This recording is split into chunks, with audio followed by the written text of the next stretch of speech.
Don't quite know what happened there. I thought I was waiting for the intro, but nothing happened. But welcome along, folks, to the women's show on the Rangers Ravel. My name is Brian, and I am joined by Wilf and Carr. How are you, folks? Good. Very well, thank you, Brian. Good. And as Carr was explaining the other day, we've got a special guest on tonight. We've got Laura, who goes to all the games, so more expertise on the show. Nice to see you, Laura. Thank you. Nice to be here.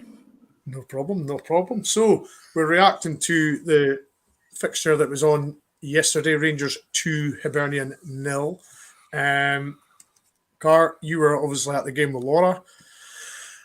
What was the feeling with the team sheet? Obviously, there was a couple of changes, wasn't there? I mean, I was happy that Vic started after last Monday. It was nice to see Nick back in. We didn't have much choice with Hannah coming back in because Lisa's obviously probably out for the rest of the season now, so didn't have much choice there. Happy for Emma Watson to keep her place. She, did fairly well on Monday and then again fairly well yesterday, and the rest is pretty standard. Happy with it? Yeah, I mean, Laura, did you feel the goalkeeping situation was going to change yesterday? Obviously, from the performance that was on Sunday. Yeah, the week Sunday. Yeah, we kind of thought that Jenna would drop it, and if she didn't, she kind of needed to, because that was a bit unforgivable for the following the game before that. So yeah. Vic was coming in as an experienced goalkeeper, so she should be getting more game time than she is really. But two international goalkeepers, so try to keep them both happy, I suppose. Absolutely. I think, Wolf, you can just put down to the fact that it was probably a rush of blood from Jenna, wasn't it? It wasn't, I wouldn't say, it was just one of those things that happened that really shouldn't have. In hindsight, she either had to come out screaming, telling the defenders to get out of the way and deal with it, or else just stay at home and hope the defenders deal with it and at least be able to close it down when the Celtic striker went through. But let's not go back. Let's not revisit last Monday night because I've just about calmed down from it. I just about calmed down for it. Then I went to B team game yesterday, and let's not talk about that either because that was just ridiculous too. So let's stick to the matter at hand and talk about him, which I actually did manage to catch. Unfortunately, another one of those fixture scheduling things that I couldn't be at both of them because with the B team game being at 2:00, you're out Ibrox at 4, and the game's kicking off 6 miles away at 4:10, so you've got no chance. So I had to watch it. As I was saying to you before we came on, my daughter was laughing at me watching it on a tablet walking up Sauchiehall Street on the way to the train station. But I just thought, well, if I'm going to talk about it, I better at least I've seen it. So I'll give you my take on the team. It was probably more or less what I expected, to be honest. As Carl said, there had to be a change at centre half because obviously the injury to Lisa. Goalkeeper had to change. You couldn't leave Jenna in after that rush of blood on Monday night. You just couldn't. I mean, what role would that give Vic Esson? You know what I mean? You're still not getting a game after she's done that. You know what I mean? It's actually good management, to be perfectly honest, doing that. Also gets her a bit of game time before she goes away to play for New Zealand. She's in the New Zealand squad as well, so gives her a bit of game time before that. So yes, the team was much as I expected, and to be honest, the game went much the way I expected it to as well. Yeah, Carmine, we're just watching the game. You were there. It was pretty much how the game we thought it would go. Lots of possession for Rangers, lots of sort of territory. Lots of probing. But it took a while to get the breakthrough, didn't it? It wasn't like we had. I think if I remember, Nick Dock had from what I've seen, a glorious chance, and somehow inexplicably put it past the post just after the 20th minute. It was harder for her to miss that shot than to score it. And do you know what? I at the time we said to each other, like, that's horrendous. How did she actually miss that? And then I watched the highlights back today, and it just made me raging. Because fair enough, she's not played a couple of games, but I could have scored that. I don't play football. Do you know what I mean? It was just baffling. But the first opening, say, 10, 15 minutes, it was frustrating. It was folk falling all over the shop. It was I don't know if the emotions from Monday was still a bit there, and I was just a bit still annoyed that I was getting annoyed at every little thing that was going wrong and being a bit nitpicky. Because watching the highlights, we actually did play quite well, and we had a lot of chances. But it was frustrating, and there was a few issues with Kirsty, how it kept going down, which a lot of them were fouls, but some of them weren't, and she needed to just stay in her seat and try and get some shots away, which she did eventually, but the opening 10-15 minutes wasn't great. No. And the goal came, Laura, I think it was just after, not short, long short before half time, was it? And it was a cross from the right hand side. If I remember, it was Rachel, was it? Or Chelsea? Chelsea had crossed it in. And, I mean, Kirsty had the whole box to herself virtually. And a nice header past the goalie, 1-0. Thanks very much.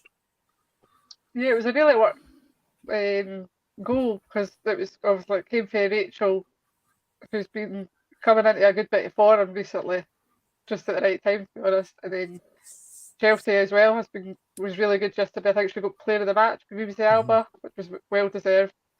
And then there was nobody even anywhere near Kirsty, so if she'd missed that, then she'd be as well just stayed up, because it was an open goal basically she had. So, but it's good for her confidence, because Kirsty seems to be a player that needs the confidence to keep scoring the goals to keep that confidence going, and that's another goal for her. Absolutely. Yeah, Brian, I was getting a bit. Brian, sorry, Brian, I was getting a bit worried about Kirsty, because as Carl said, she had a few chances. She seemed to be falling in quite a lot earlier on, and she was obviously, I was watching it on the TV. Maybe didn't see it being at the game, but she was in the referee's ear the whole time, looking for free kicks when it clearly wasn't. She's just falling down, and it was one of them. I think she was getting really frustrated, and I was half expecting her to either say something out of turn and get booked for it, or turn around and absolutely melt somebody, because she was getting really, really frustrated. I mean, as Laura says, the goal will do her confidence a world of good, and it's just as well that went in, because she had so much space. If I hadn't gone in, I just fear for what would have happened after that, to be perfectly frank. Yeah. But as Carl said before, Wolf, Kirsty is a player that thrives on confidence, doesn't she? If she's in a groove and she's scoring, she's virtually unstoppable. But if she goes maybe 2 games without scoring, then the doubts set in. She snaps at shots. She tries too hard. So, it doesn't matter how a striker scores, Wolf, as long as it goes in the back of the net, isn't it? Yeah, that's it in a nutshell. She tries too hard. I mean, she cares too much. Yeah. I mean, she's one. Yeah, she's a Rangers fan. You know what I mean? I mean, that's evident when she scores. I mean, I was at the game in Pittodrie. Was it last season when she came to the season before she came back from her injury? She scored at Pittodrie, and she went absolutely tonto. I mean, she could see how much it meant to her, because she was back playing, she was back scoring for Rangers. Basically, she's every one of us, but she's got talent on the football field. You know what I mean? I don't know if Laura plays. Carl said she doesn't. I've got absolutely no talent. You're a golfer, Brian, so you know what I mean. She's basically living her dream for us, and she needs goals. All good strikers thrive on confidence, and I think she does try too hard. And she really did need that goal. I mean, whether the best thing to do would be to take her out of the team for a couple of weeks and give her a rest, I don't really know, because I don't know who you'd put in for her. You know what I mean? But she got her goal, so hopefully she can kick on from that in the weeks ahead, because we've got 2 or 3 really, really big games coming up shortly. Yeah, definitely. So, Car 1-0 half time. You could argue there could be a couple more in that first half. We've spoke about. We come out in the second half. Within minutes of the second half starting, Hibs chip one over the goalie, hits the post. Somehow we scramble it away. And then not long after that, I think Cathy Hill put in a challenge that some referees might have gave us a penalty, wouldn't they? So it was a shaky start that second half.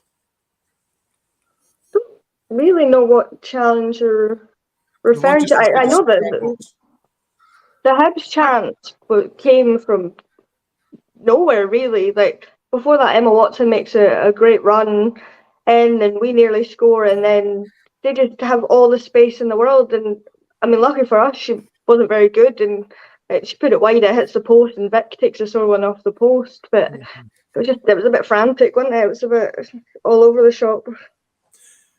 Yeah, Laura, there's definitely periods in the games where everything seems to be going quite nicely for us. Nothing's happening, nothing's sort of, going wrong. And then all of a sudden there's like rabbit in the headlights moments where it's just sheer panic in the defence. And it seems to just appear from nowhere, doesn't it? Yeah, definitely. The challenge you're talking to, we definitely got away with one. Kathy teeing the girl out, got nowhere near the ball. Again, terrible refereeing in Scotland, so it's no surprise that it never wasn't given. But if that was given, the game could have went a totally different way because they would have been back in the game. We seem to struggle when they kind of things happen, so luckily the refs was on our side that time. But when it's Hannah and Kathy, they're just too similar. They just seem to struggle to pass the ball across the kind of goal line, which is what you like. I coach kids, and you tell kids not to do that. And these are professionals passing the ball, putting themselves in danger. And it's catching us out in the bigger games. So if they just need to kind of cut out the mistakes and play it the opposite way rather than playing themselves into danger. It's going to cost us big time in these bigger games. Yeah. As I say, Wolf, it's hard to put your finger on it. As I say, you're the game's coasting. There could be 2-3-0 up, and then as we're just saying there, there seems to be this sort of. I mean, it happened in the Old Firm game at the very start. We started well, and then all of a sudden there was this sheer panic and trying to clear the ball and trying to take an extra touch when they shouldn't, and just making basic mistakes, isn't it? Well, it's a problem that we've had for a long time. It's not just something that's crept in the last couple of weeks. I mean, you go back quite a lot of games where we've struggled against really, really poor teams. If we haven't scored 2 or 3 goals early, we tend to, I don't know whether we're going chasing it or it's the old trying too hard thing. And we're sitting on a goal lead or a two goal lead, and then we're a bit lax at the back. All it takes is them to nick one. Now we haven't let in a lot of goals this season, which is just as well because I mean, there's a game at Spartans a few weeks ago that we were never really in any danger, but they could have scored 2 or 3 goals. You know what I mean? We only beat them 1-0, but they had 2 or 3 really good chances as the game was petering out. And as Laura says, if Hibs had managed to score yesterday and draw it level, I wouldn't have been that confident about us getting back in front because we just seem to have a confidence issue there all the way through the team. It's not just Kirsty up front; it seems to be all the way through the team. I'm not sure the chopping and changing of the team. I don't think does us any favours. I mean, okay, we had to change the defence. That was a necessity due to injury yesterday, but I'm not sure it does us an awful lot of favour. There's not a lot of pace at the back either. That worries me. That really scares me. The way we play quite a high line and we've got no pace in the middle of the defence. I'm surprised that's not been capitalised on more, to be perfectly honest. Yeah. And then Carb, again, what we've just spoke about, Kirsty had a chance just after the hour. Again, just kind of snaps at it when it's. I'm certainly not saying it's an easy finish, but for a player of her calibre, that's usually bread and butter to her, isn't it? Yeah, last season after her injury, I think she scores all of those chances she had yesterday. The one that rattles the crossbar, I mean, the one she puts in, and then that one, and there was a couple after that where she could have had a couple of goals. But I don't know if it's down to her injury, down to confidence, what it is, but she is just trying to be a bit too cute with it sometimes and just taking that extra touch, and then it's just getting away from her and she can't finish it. And that, I mean, looking at the stats, she's had a very good season because she's our top goal scorer. Fair enough, Lizzie's been out injured, Kayla was out for a bit, so it's not as if she's overtaken everyone by pure skill and determination. She's not had much competition. Yenny, we won't come on to her. Anyway, it's frustrating to watch because Kirsty Hurt's one of those players that in any other team with full fitness and confidence, she's scoring 25, 30 goals a season. Do you know what I mean? So it's frustrating to watch, and you're constantly thinking she'd get that any other day, but it's just there's something just not there. And I was hoping after she scored that first goal that she'd kick on and get 2 or 3 in that game, and it wouldn't fall for her. Yeah, and then Laura, we waited, and it was a really good move for the second goal. I think it was with Kirsty, Chelsea, and then Sam gets the ball, and actually made a very good turn, and it was almost like a centre forward sort of turn. She was back to goal. She spins the defender and no hesitation and buries it, and she's flying now. It's a couple of goals in I think 3 games now for her. She's doing well. She'd said to Karen, was it Dundee United, I think, that she just had this mental block, and once she got over that, she would be like flying, and her confidence has came back. And as you can see, and we've kind of missed her goal threat because last season she was doing a lot better, chipping in with goals here and there, but she had a couple of knocks. She was no well at one point, so kind of fell away. Plus, she's been with Scotland quite a lot, so kind of had a bit of a tricky season, but it shows the difference she makes when she is firing, and it kind of brings everybody else up as well. And if she's starting to add goals at this time of the season, then it could be key for us getting second and during this other cup. Absolutely. I mean, Sam's a very experienced player, Wolf, and I think by her own sort of admission, she's maybe not just had the best of times recently, but I think the change I think they've pushed her forward from maybe like the sitting midfielder into more of the 10 role, and she's obviously benefited from that move because obviously that's a couple of goals now in 3 games. But she seems more a technical player rather than like a test middat who's the holder as such. Sam's a lot sort of smaller, a lot more mobile, and I just feel the 10 role sort of suits her a lot better. Yeah, I mean, Sam's performances have been fairly decent. I mean, she's been fairly steady. She's really been from the games. She's really been an absolute standout. She's not winning Player of the Match awards all over the place. She's highly unlikely to be Player of the Year again, as she was last year. But she's not. You're not screaming to get her out the team. You're not that. She's not having really. I mean, it's all about confidence for me. I mean, the goal she got yesterday, it was any striker would be proud of that. But you've got to have the confidence to get that ball to turn and just stick it in the corner. I mean, it was an absolutely tremendous finish. It really was. I mean, it was I mean, I'm not. I can't remember. Do they still do the goal of the week thing on the WSL SPL website? If they do, that's got to be goal of the week because I can't see anybody getting a better goal than that. That was a great finish, particularly when you consider that she's not. She's not a striker per se. She's an attacking mid. She's attacking mid. But I mean, their ability's never been in question. But again, it's the confidence thing. It's the getting regular game time. You see, as you say, Brian, getting pushed slightly further forward, getting the service. I mean, you can see the delight when she got the goal 2 weeks ago, the first one she's had in ages, and then for her to knock in another one. As Laura says, if she's now contributing goals at this time of the season, that could be absolutely critical. Because not only do we have to wait. Not only do we have to hope that Glasgow City slip up big time, we are now in a position we have to hope that Celtic slip up as well. Because the worst we can do is finish second because we can't afford to finish third in a 3-horse race and not get into Europe. So a fit and fire in Sam Kerr is going to help us. Certainly going to help us win football matches. Because let's be honest, because of the split's done now, more or less every game is going to be difficult. I mean, look at the scores yesterday. There wasn't any big scores. I think it was all 2-0 actually across the board, more or less. Certainly the top half of the league. No, so you're not getting, with the greatest respect to games against Glasgow Girls, when you're scoring 6, 7, 8, 9, 10 goals. They're all going to be hard, tough games. So the more informed people we've got in front of goal, the better.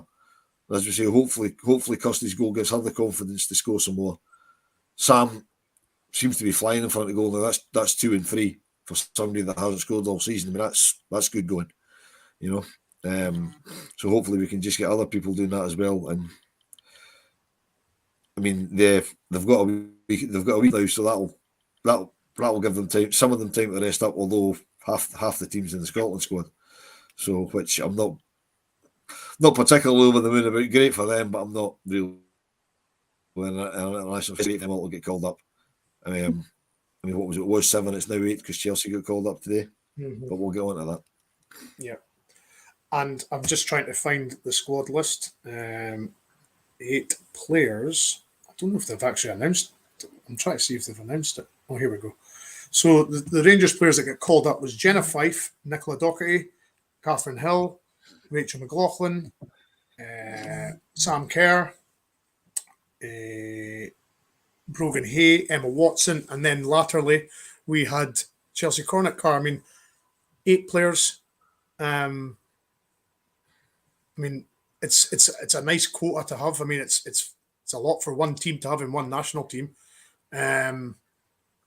All good for the girls going away and getting some international experience. I think they're going to play at Hampden. I think, are they?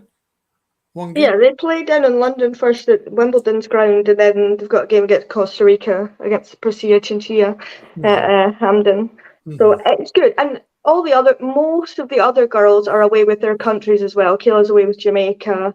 I think the only real ones that aren't away is Tess, Hannah and Maddie, and Yenny. Kirsty Howitt, of course. But most of our players are away, which is good. It is good that they're getting that experience and they're finally getting the recognition. It's weird that it's taken them this long to kind of pick our players, and now he seems to have gone, oh wait, they have quite a good squad. We'll just they'll do. We'll take half of them. That'll do, kind of thing. But it's great. It's fantastic for them, especially for Kathy, Emma, and Chelsea to finally get recognition they deserve. But to go back to Sam, I think the start of the season, Sam was playing a lot deeper than she was last season. Where the last couple of games she's been more kind of getting forward, whether that's by design and he's told her to do that, whether she decided, screw this, I'm taking the bull by the horns here and going myself, and because I know that's what we need. I don't know, but it's good, and that's what we need. And Laura, were you expecting Emma Watson to get a call? I mean, 17-year-old, first, clear, it's her first call up. Was that an expected one, or was that unexpected for you? I'd say she's due it. Well, not that she's due it, but it's not unexpected because she's that good. But she's still obviously only 17, so you'd still expect that she'd be in amongst the under 19 still, and it would be a few years down the line, especially when you consider what Chelsea's like 24, 25, just getting called up. Kathy's 28, just getting called up. So it's just a couple of friendlies, so see how she does, but it might just be to see how she copes in these kind of games. But I'm sure she'll smash it because she seems to just have no fear and smashes everything she does. So I think she'll be fine. Yeah. I think that's meant to be Dark Matter 78. I think he bumped into William and Martin after the B team game at the match. So how was that a good experience, Wilf? Well, not a good experience, obviously, with the score. No. Let's just swiftly move on. That still hurts too much from yesterday. Nah, still hurts too much. It's just as well we didn't bump into me after the game yesterday, because his opinion of me, if he's got one, might well have changed, because I was not in a very good mood. How did you feel, Wilf? Put it this way, right? You saw how I was. Sorry, Brian. Put it this way. You saw how I was last Monday night after a last-minute equaliser. Right? Imagine how I was after a 3-1 defeat and 3 men sent off. Yeah, I walked right into that one, really, didn't I? So anyway, sorry. Yeah, you did, yeah. How did Chelsea Cornet obviously got called up late, Wilf? Is she another one that's been long overdue getting a call up? Of course she is. I mean, if they're bringing in Emma Watson at 17, fantastic player, as the girls are saying, right? If she's getting brought in, it's long overdue Chelsea getting a call up. It's long overdue Cathy Hill getting a call. I mean, I'm flabbergasted that Catherine Hill's not got a Scotland cap already. Absolutely. I mean, never mind not being in a squad. She's not. I mean, not cap. To me, it's given the level that she's played at. I mean, okay, yeah, she was playing Championship in England before she came here. But I mean, Durham's a decent side. The English Championship is a decent league. And she was playing week in, week out for them. She was playing well for them, and she couldn't get a Scotland call up. It mystified me. Absolutely mystified me why that wasn't happening. I mean, and as Carl says, for to go from hardly any players to 8 in the squad, or 7 and then 1 getting called up, it's to know the national behind it. I mean, it's great. It's great for the girls, great for the club, great cachet for the club. Particularly Emma getting called up, because when you try to attract young girls to the team, we've got 3 or 4 teenagers getting regular football. We've got one of them called up to Scotland already at 17. That's got to be good.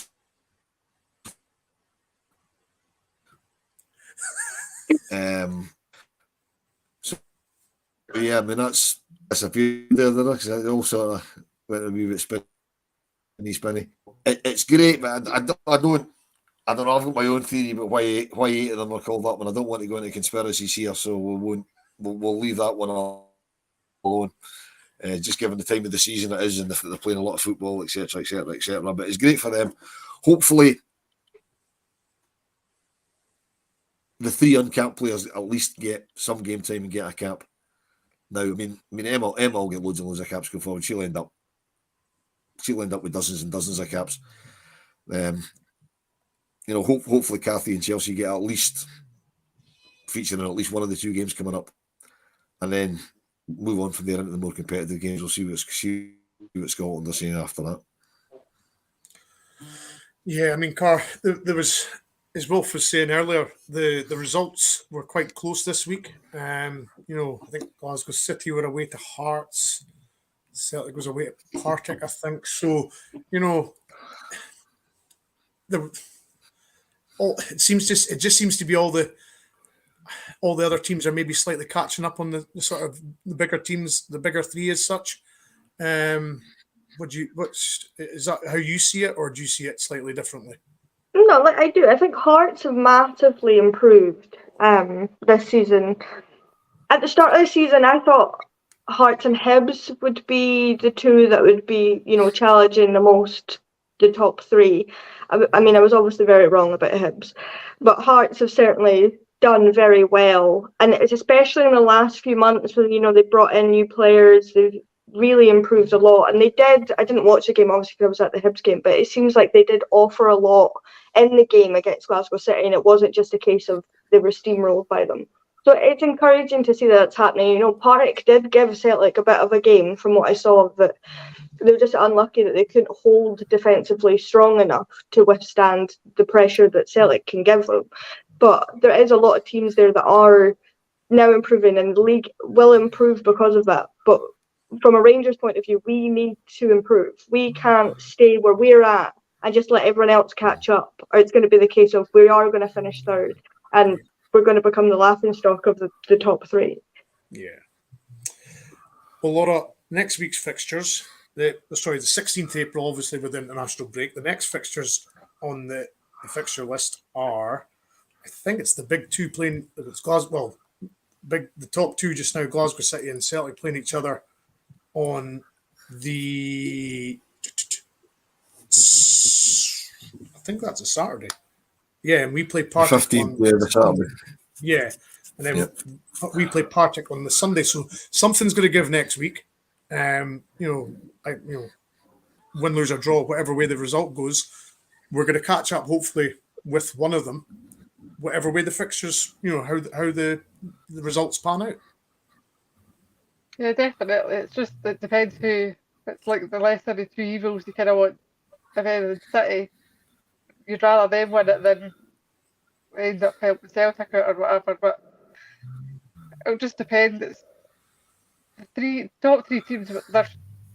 Nobody's actually that much stronger than the other ones. They're all quite even, but it just seems to be that we are letting them get away with results just now. Unlike last season when we were beating them. So we just need to keep winning, getting 3 points, putting more pressure on them and seeing which one of them kind of holds, and if we can get settings, as I say. I think we've conceded the league's kind of gone. We just need to keep getting the 3 points, hope Celtic kind of crumble a bit, get second, and as Carr says, we need to strengthen the team, so strengthen and get the title back next season. Yeah, well, if you're much more in the camp of, as long as there's points, the points isn't out with our realm of possibility, we can still win it. Something's going to give next week though, because obviously Glasgow City and Celtic play each other, and we play Partick. We've just got to be ready to pounce, haven't we? Yeah, I'm just sitting here thinking how do I want that game to go, because obviously they play each other on the Saturday, and then we've got Glasgow City the following Wednesday at Peters Hill. So theoretically, I don't know who they play that night, but theoretically, if Celtic manage to beat Glasgow City and then we beat Glasgow City, and obviously we beat Partick, that's it back to 3 points. You know what I mean? With a lot of football to be played. However, what's the chances of Glasgow City losing 2 games in a row? You know what I mean? So, and as Laura says, the league is probably away, right? I mean, it is. It's probably away.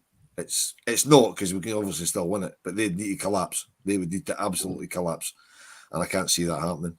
So, I would probably take, right now, I would take a draw between the two of them, and then we beat Partick back above Celtic, and a little bit closer to Glasgow City. That would probably be the ideal situation for that game. Glasgow City win, and again we go on and beat Partick. That puts us further ahead of Celtic, which is never a bad thing. But I think, just thinking about it, just talking or thinking while I'm talking, probably the best result for us is a draw, because it doesn't put Glasgow City any further ahead of us, and it means we can overtake Celtic, get second, and it's up to us to keep second. But to me, the more important fixtures are week on Wednesday when we play City at Peters Hill, because if we've got any aspirations to finish second, we really need to not lose that game. Let's just say. Are you in the same camp, Car, in the sense that you think a draw would be best for us against that 2 next week? I mean, it's always going to be the best scenario, isn't it? Because neither of them get 3 points. So it's always going to be the best situation. Like, either like a 4-4 or like a 0-0 would be great, because, you know, if they both can concede a bunch of goals, and then maybe that would help us. But when you're getting to that point, you're really clutching at straws, aren't you? And I think the important thing for us is to go and we have to beat both of them. That's the important part. We have to win all of our remaining games, but we have to beat both of them to get a little bit of pride back, to a bit of belief in this team that we can do it. Because in these games, we've not lost because or drawn because they've been a million times better than us. It's because of mistakes and issues that we've made and had. So we need to win these games just for a little bit of pride, and then whether they then fall apart and it helps us, that'd be great. But I don't see it now. I know I said last week that mathematically it can still happen, but the more I watch us and the more injuries we pick up, the more I'm just thinking, realistically, it's probably not going to happen. I'll never concede it until it's over, but I don't think so. But a draw, to answer your original question, yes, a draw would be probably the best scenario. Yeah, it's weird, Laura, speaking wanting this fixture to go that way or this fixture to go that way, but unfortunately that's the way the season's went for us. We've almost been the architects of our own undoing this season, haven't we? It's we've never sort of got into, as Wolf kept saying, it's like rabbit in the headlights against either Glasgow City or Celtic. It seems to be fine against everybody else, but then when the big games come along, it's just I don't know if it's nerves or what it is, but it's, that's just been the way of the season, isn't it? It just seems to be a mental block that the full team seems to have, rather than it just being 1 or 2 players, and you kind of be like, right, we can solve that. It just seems to be the full team just being like that we had the unbeaten streak, which we thought was kind of what was holding them back, but then we lost that. Obviously, we'll not mention that, but we still were struggling against that other lot the other week, and it was by the skin of our teeth that we were holding on, and then obviously they managed to get the goal back, but they just seem to be beating themselves, really, because they're good enough. They know for last season they're good enough to beat them. But I think also the difference is we're missing Jane Ross badly, because she only had, I think it was 60 league goals last season. Kirsty Howit's on 13 this season, but the difference is Jane had 5 goals against Celtic, I think, and 1 goal against City. Mhm. And that won us the title basically. We've got those 6 goals, which was the difference between beating them and this season when their strikers just haven't been able to score against them, and that's what's cost us the point. Because we've not been bad against them, it's just we can't beat that mental block score and beat them. Yeah. And I suppose, Wolf, it's difficult when you lose a player like Jane Ross because she's almost irreplaceable because of how good she is. And then, of course, getting struck down with an ACL is just the cruelest of injuries. Yeah, I mean, there's a lot of says. I mean, you're missing our goals in the team, and we haven't replaced them. I mean, it's as simple as that. I mean, we've been making the chances, and a lot of the chances we've been making, especially particularly in the bigger games, meat and drink to Jane. Jane would have scored bundles of them. She'd be back up in double figures, no problem at all. Just the way we play, it complements her, and she complements the way we play, and it's just an absolute. I mean, it's devastating for her and for us that she has been out for so long. And as you say, it's just typical Rangers, isn't it? You've got a player on form and they get injured, then it's not just a wee 2 or 3 weeker. You know what I mean? It's an out for the season job. You know what I mean? It's just, if we didn't have bad luck, we'd have no luck, would we? Really, when it comes to injuries. And Paul's asking, I'll obviously fire this across to Laura and Carr because they'll have better knowledge than us. Any news on the latest injuries? So obviously we spoke about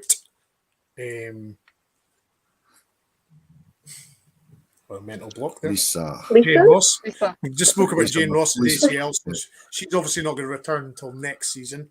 Is there any other injuries that you've heard of or you know about? Well, Lisa was in a Lisa full leg obviously brace yesterday and crutches, so she's going to be at the season. Mm-hmm. Carr spoke to Lizzie, who's in a boot, who's going to be 4 to 6 weeks. I was speaking to Lizzie before the game. She said 4 to 6 weeks. So, yeah, a couple of key players that are probably the rest of the season. Just their luck. And it's almost been the wrong injuries to the wrong players at the wrong times, pretty much. So it's going to be an interesting end to the season, Wolf. As I say, we've got to play Glasgow City twice, I think Celtic once. So it's technically not over, but as you said not long ago, you wouldn't have bet on us winning all them, would you? We could win all them and still not win the league. I mean, that's the top and bottom line is we could beat Glasgow City twice, beat Celtic once, win every other game and still not win the league because we've given City such a lead. As we've always saying, it's not over because it's not over because we can still catch them. But let's be honest, it probably is. So from where we sit right now, we have to get second and we have to win the Scottish Cup. And there's no if, buts or maybes about that. And the problem with winning the Scottish Cup is it's going to either be Glasgow City or Celtic in the final. And as we've all just said as well, we seem to have a blind spot against them. We seem to have just this thing that we struggle against. We just see them and we kind of panic. Don't know what it is. And we can't afford to do that in the cup final. If we get to the cup final, because obviously we've got Motherwell to beat first. But sitting here right now, for what's acceptable to me from now, given what the situation we're in, we have to be second. Any lower than second, as Carl says, would be a laughing stock. Because the money we've poured into this, the talent at our disposal, the fact we won the league unbeaten last season, and to finish third, particularly against the opposition we're up against, because that Celtic side's not very good. I mean, player for player, they're certainly not better than we are. No. Glasgow City are what Glasgow City are. They've got their name carries a lot of kudos. I mean, as I said on the pod last week, the problem we have when we play them seems to be that we play the occasion, not the opposition. So we need to stop. For the rest of the season, we need to just play what's in front of us and forget about the occasion. Forget that it's Glasgow City. Forget that it's Celtic. Forget that it's Motherwell in a cup semi-final. Forget if we beat them. Forget it's a cup final. And play the opposition. Don't play the occasion. And we should have the ability to beat all these teams. Yeah, absolutely. So, of course, we've got Partick Thistle next, Car. What is your match prediction? And I'll have a first goal scorer if you can as well.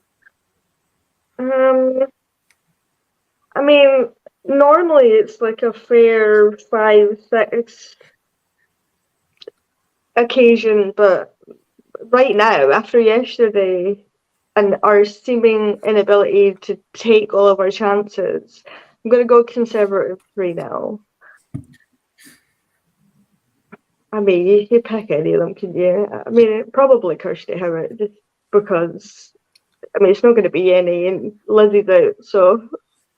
And a goal prediction? Score prediction?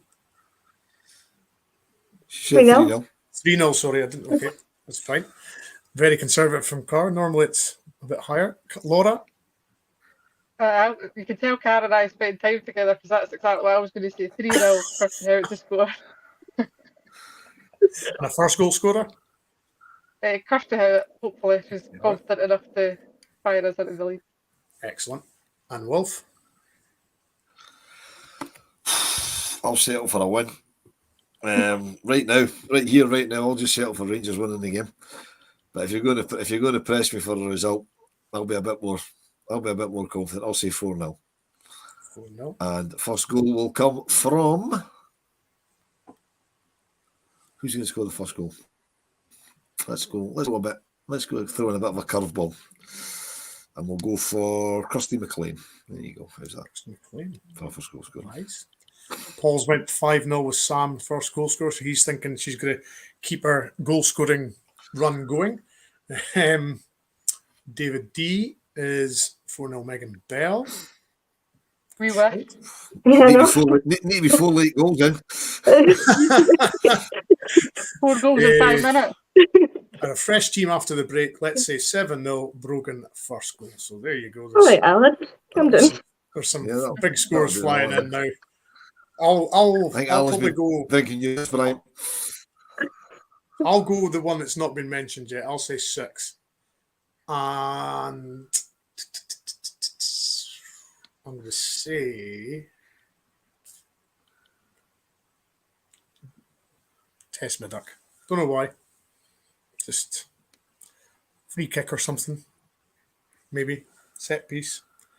However.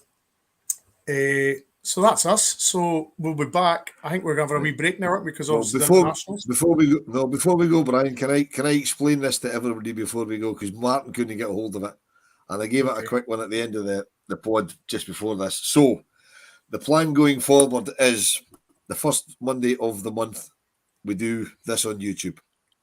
The following weeks, we stick it onto Patreon because we do have a Patreon, patreon.com/Rangers Rabble. £3 a month. It's not just the women's show you get all sorts of good stuff on there. You hear a bit too much from me, but that's just one of those things. That'll calm down as the site grows, hopefully. So that's the plan going forward. The first Monday of every month, we'll try and do it live on YouTube. Don't worry about the other 3 weeks because Patreon's audio only. You don't actually have to look at us, which is quite nice because it'll be good. I think next week, I think we should do a show next week. Maybe touch on the international, see how our players go on internationally. Although I'll be leaning a lot on used to because I don't really watch international football, but I mean I'm sure I'll know who's scored and what the results have been and stuff. So when's it on? When is it? When is the Australia game? Friday. Friday night. Won't be watching that. I've got a meeting on Friday night. But anyway, I'll catch you at some point. I'll catch you.